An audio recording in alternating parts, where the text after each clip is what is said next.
Hey, what's up, everybody? This is Charles Sabanson, and welcome you guys to another episode of the Dreamers Pro Show, where we cover everything from sports, hot topics, classic debates, entertainment, and we'll give you guys a fresh perspective on things and how we see them. And today we got an excellent show for you guys. Before we get into it, please make sure you like the video and subscribe to the channel. So let's get into today's topic here. So, as you guys know, ESPN is the Lakers LeBron James network.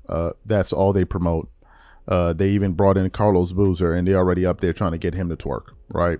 This is something that Charles Barkley has complained about a lot. As a matter of fact, he said that they got all them fools over there at ESPN, and when we go over there, we're going to become fools like them too. So that's going to be pretty interesting. But this is something that a lot of people have noticed, right?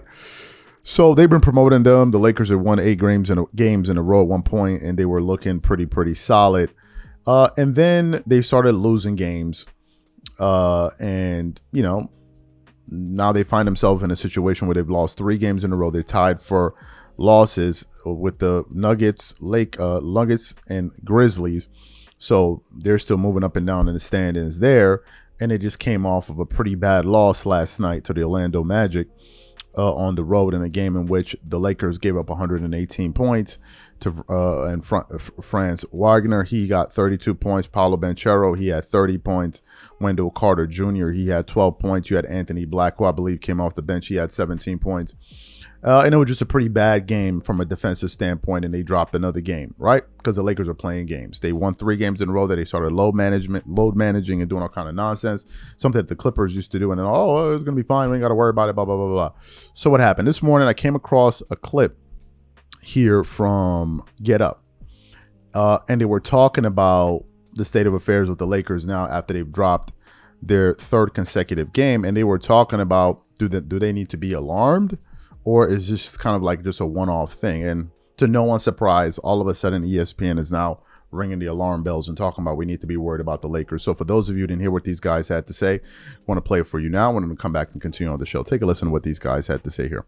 So, Booze, we do something on the show that we call bad game or bad sign. This is now 3 straight losses, so we'll call it bad stretch or bad sign for the Lakers. I got bad stretch. I mean, I do think we're talking about, he'll go on the numbers in a little bit, but I do think the reason why they had this great jump from like 7th, 8th to 2nd seed, now they're in the 4th seed, was their defense. But they're giving up too many points. They gave up 70 points in the paint to the Bulls, 146 points. Last night they had a 41-15 stretch where Orlando just took the game over, ran away with it, had a nice 10 or 12 point cushion. They can't get stops when they have to get stops right now, and that's what's concerning, because if you go into the playoffs, as we all know, you got to get stops to advance.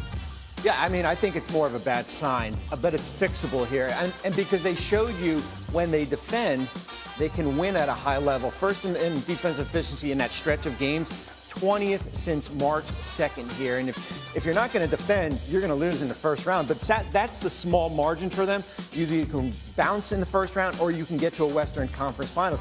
Minus 46 in transition points allowed the last 3 games. And if you're not getting back on defense, you're not talented enough. As good as Luka and LeBron are, the surrounding parts are not talented enough offensively for you to have a lapse like that. So, Booze, I haven't had you here since this trade, which obviously was of seismic proportion, kind of shook up the entire league when it happened.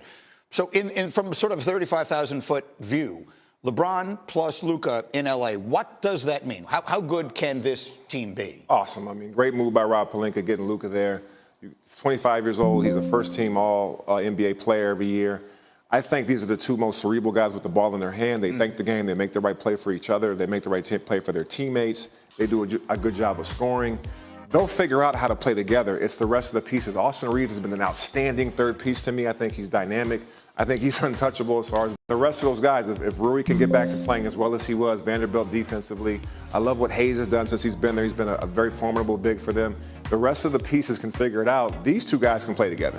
Look, styles make fights, and this first round in the Western Conference playoffs, it's just going to be about the matchups. It doesn't matter. The numbers next to the teams aren't going to wind up mattering that much outside of OKC. Well, I'll say something just because looking back into my days in New Jersey, like I would almost rather have the Lakers be the 6th seed than be in that 4-5 range and face Oklahoma. I know we're looking ahead, but to avoid Oklahoma City in round 2, to basically get your shot at Houston or maybe even Memphis or Denver in that 3-6. I know they haven't played well against Denver, but I think I would rather go that way than be in that 4-5 range. Even if they can win games on the road. Right. So you heard what they had to say. If you listen carefully, just to show you how much this network twerks it up all day long, they were like, oh, and the Lakers have proven that they can win games on the road. Really? Really? The Lakers have proven that they can win games on the road when their road record is 15-19. The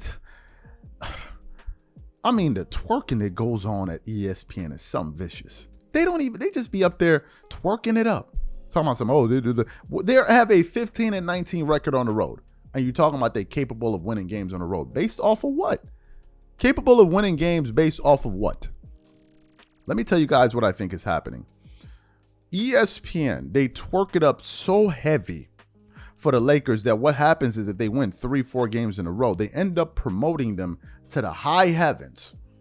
But the minute they lose 2 or 3 games or 4 games in a row, all of a sudden now the sky is falling. And then the viewers who buy into their nonsense end up going through this emotional roller coaster because they don't really understand what is going on. Is a team good? Is they bad? Well, I don't know. What they're saying this, they're saying that. So nobody really knows. The fact of the matter is this. If we're looking at the Western Conference landscape and we're looking at teams that we need to pay attention to, the fact is this. The best team in the Western Conference is the Oklahoma City Thunder. Then you have the Houston Rockets. Now, granted, people are not going to give OKC and the Rockets the benefit of the doubt because they haven't proven it yet. Fantastic. They're going to give the benefit of the doubt to the Denver Nuggets because they've done well. I'm giving the benefit of the doubt to the Golden State Warriors because they're still the Golden State Warriors. They still have Stephen Curry. The addition of Jimmy Butler has been a boon for them. I think that's something that's going to work. And I've also given the Lakers the benefit of the doubt. But what they're doing is not only are they giving the Lakers the benefit of the doubt, they're promoting them as if, they're right up there with OKC. They're right up there with OKC. Well, when was the last time you seen OKC had lapses like this? OKC is a legitimate team. They're one of the best offenses in the NBA, the best defense in the NBA by a wide margin. They're not even in the same universe. OKC is 31-5 on at home and 28-7 on the road. They're not in the same universe. But this is what happens when you over twerk. You end up spraining your ankles from all of that twerkation, and now you got to come on TV and walk it back. And I can guarantee you this: if the Lakers go on to lose some of these games that they have coming up, because they have a pretty stout schedule coming up, they're going to be playing against the Pacers, who are the number 4 seed in the Eastern Conference. They have a winning record. They should beat the Bulls, who they're going to be playing again, but who knows? Then they got the Memphis Grizzlies, the Houston Rockets, the Warriors, and they got the Pelicans, and they got the Thunder 2 games in a row. If they don't have a positive record after those slew of games, you better believe, what went wrong? What went this? What went that? What went wrong? But you guys were saying that, look, this team was the best thing since sliced bread. You were saying that they were the most phenomenal team in the history of the league, the way they were promoting them. You were saying J.J. Redick was Red Auerbach, or Phil Jackson, or Greg Popovich, or one of these Hall of Fame coaches. Well, now we got to see it, right? So going forward, I think the Lakers, just looking at their schedule, they should be able to beat the Pacers. Will they beat them? I don't know, but they're capable of beating them. I'm just going to mark it down that they're going to beat the Chicago Bulls. And I also believe they're going to beat the Grizzlies. Things get a little bit dicey when they beat the Rocket, when they have to play the Rockets. The Warriors, the Thunder, just forget about it. Like, they don't even bother. I'll be stunned unless the Thunder start resting players.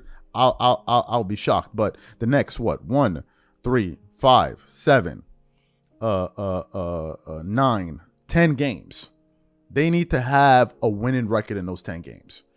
And out of those 10 games, they're going to be playing 1, 2, 3, 4, 5, 6, 7 playoff teams. 7 playoff teams and teams with better records than them. So we're going to have to wait and see, and let's see how long the twerking will go before the music stops. These are my thoughts. Whatever you guys think, please leave your thoughts and comments in the comment section. We catch you on the next show. Peace.